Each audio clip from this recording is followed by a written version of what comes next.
शाळा परिसरात भटक्या कुत्र्यांचा बंदोबस्त करण्याची जबाबदारी थेट शिक्षकांवर टाकण्यात आलेल्या निर्णयावर प्रहार संघटनेचे अध्यक्ष आमदार बच्चू कडू यांनी तीव्र संताप व्यक्त केला। शिक्षण विभागाच्या या निर्णयाला त्यांनी नालायकीचे ठरवत जोरदार निषेध नोंदवला असून हा निर्णय तत्काळ मागे घ्यावा, अन्यथा आंदोलन छेडण्याचा इशारा त्यांनी यावेळी दिला। बच्चू कडू यांनी माध्यमांशी बोलताना सांगितले की शिक्षकांचे मुख्य काम विद्यार्थ्यांना शिक्षण देणे आहे। गरिबांच्या मुलांना दर्जेदार शिक्षण मिळाले पाहिजे ही सरकारची भूमिका असायला हवी। मात्र प्रत्यक्षात सरकार शिक्षकांवर शाळेतील कुत्र्यांचा बंदोबस्त करण्याची जबाबदारी टाकत आहे। विद्यार्थ्याला शिकवायचं की कुत्रा सांभाळायचा असा सवाल करत त्यांनी या निर्णयावर जोरदार टीका केली। ते पुढे म्हणाले, कुत्रे किती शिक्षकांनी सांभाळले याचा पाठपुरावा आमदारांनी करायचा, मग त्याचा पाठपुरावा देवेंद्र भाऊ करतील की शिक्षण मंत्री करतील। महाराष्ट्रात हे कुठले दिवस आले आहेत, असे दिवस पाहायला मिळतील असे वाटले नव्हते। या संपूर्ण निर्णयाचा आम्ही तीव्र निषेध करतो असेही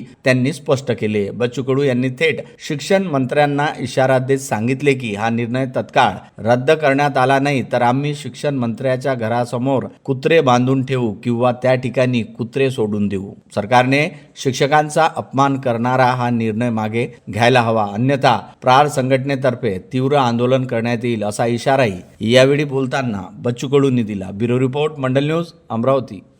विद्यार्थ्याला शिकून पूर्ण झालं असणार, गरिबांना शिक्षणच भेटलं नाही पाहिजे आणि शिक्षकांना कुत्र्याला सांभाळायचं, ते कुत्रे किती सांभाळले शिक्षकांना ते आमदारांना पाठपुरावा करायचा आणि त्याचा पाठपुरावा देवेंद्र भाऊ करन, नाही तर आमचे ते शिक्षण मंत्री करणार। काय नालायकी, कुठले दिवस आले महाराज, आम्ही पाहत नव्हतो असे दिवस या महाराष्ट्राला पाहायला भेटत।